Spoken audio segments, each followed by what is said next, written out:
بسم اللہ الرحمن الرحیم۔ الحمد للہ العزیز الغفور الحلیم الشکور، احمد ربی و اشکرہ و اتوب الیہ و استغفرہ، لا الہ الا اللہ وحدہ لا شریک لہ العلیم بذات الصدور۔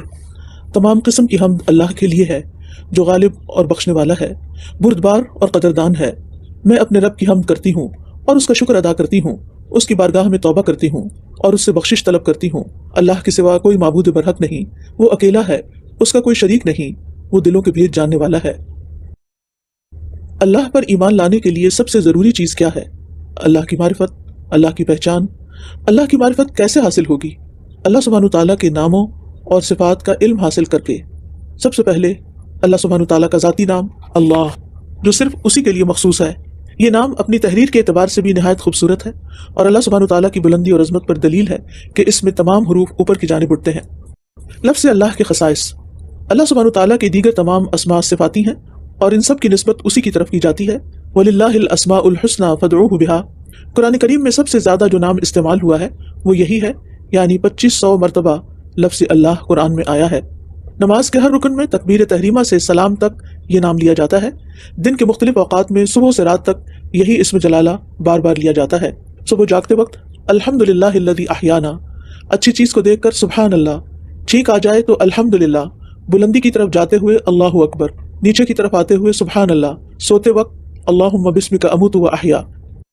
اس اسم کی اصل الالہ ہے، اور عربی لغت میں یہ نام 4 معنوں میں استعمال ہوتا ہے: المعبود، جس کی عبادت کی جائے، الملجأ، جس کی پناہ لی جائے، المفزوع الیہ، گھبراہٹ میں جس کی مدد حاصل کی جائے، المحبوب، وہ ہستی جس سے سب سے بڑھ کر محبت کی جائے۔ سورۃ مریم آیت 65 میں اللہ سبحانہ تعالیٰ ارشاد فرماتے ہیں: آسمانوں اور زمین کا رب ہے اور جو چیز ان کے درمیان ہے، سو اسی کی عبادت کرو اور اسی کی عبادت پر قائم رہو، کیا تمہارے علم میں اس جیسا کوئی اور ہے؟ اللہ سبحانہ تعالیٰ ہی عبادت کا مستحق کیوں ہے؟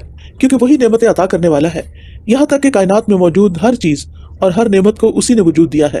تمام مخلوق محبت، تعظیم، خشوع و خضوع کے ساتھ اسی کو الہ مانتی ہے اور اپنی حاجات اور مشکلات کے لیے اسی کی طرف دوڑتی ہے۔ تمام امتیں اس نام سے متعارف ہیں اور اس کا انکار نہیں کرتی۔ مشرکین مکہ بھی شرک کے باوجود اللہ سبحانہ تعالیٰ ہی کو سب سے بڑا الہ مانتے تھے، اس لیے جب کبھی مشکل حالات کا سامنا ہوتا تو بتوں کی بجائے صرف اسی کی طرف دوڑتے تھے۔ سورۃ لقمان آیت 32 میں اللہ سبحانہ تعالیٰ ارشاد فرماتے ہیں: اور جب انہیں سائبانوں کی طرح موج ڈھانک لیتی ہے تو خالص اعتقاد سے اللہ ہی کو پکارتے ہیں۔ صرف اللہ سبحانہ تعالیٰ کی ذات ہی محبت کی مستحق کیوں ہے؟ کیونکہ صرف اسی کی ذات کو کمال، جلال اور جمال حاصل ہے۔ انسان کو اپنی جسمانی اور روحانی ضروریات کی تکمیل کے لیے مسلسل لینا پڑتا ہے، جبکہ اللہ سبحانہ تعالیٰ کی کامل ذات مسلسل دے رہی ہے، اس لیے محبت کا حقدار بھی وہی ہے۔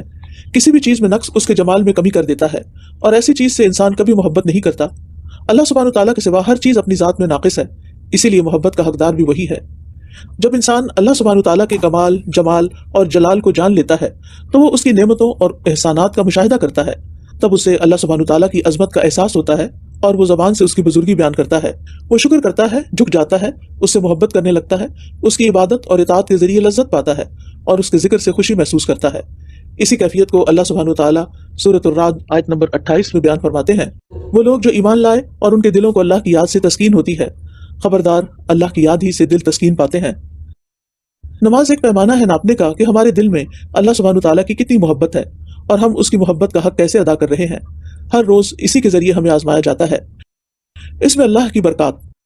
تکلیف کے وقت بسم اللہ کہنے سے تکلیف دور ہو جاتی ہے۔ گھر میں داخل ہوتے وقت کہا جائے تو شیطان ساتھ داخل نہیں ہو سکتا۔ جس کھانے پر پڑھ لیا جائے شیطان اس میں شامل نہیں ہو سکتا۔ رسول اللہ صلی اللہ علیہ وسلم نے فرمایا: مفردون سبقت لے گئے۔ لوگوں نے پوچھا: اللہ کے رسول یہ کون ہے؟ آپ نے فرمایا: اللہ کا کثرت سے ذکر کرنے والے مرد اور عورتیں۔ فتبارک اللہ رب العالمین وتبارک اللہ احسن الخالقین والحمد للہ رب العالمین۔ اللہ تعالیٰ سے دعا ہے کہ وہ ہمیں اپنا ذکر کثرت سے کرنے کی توفیق عطا فرمائے۔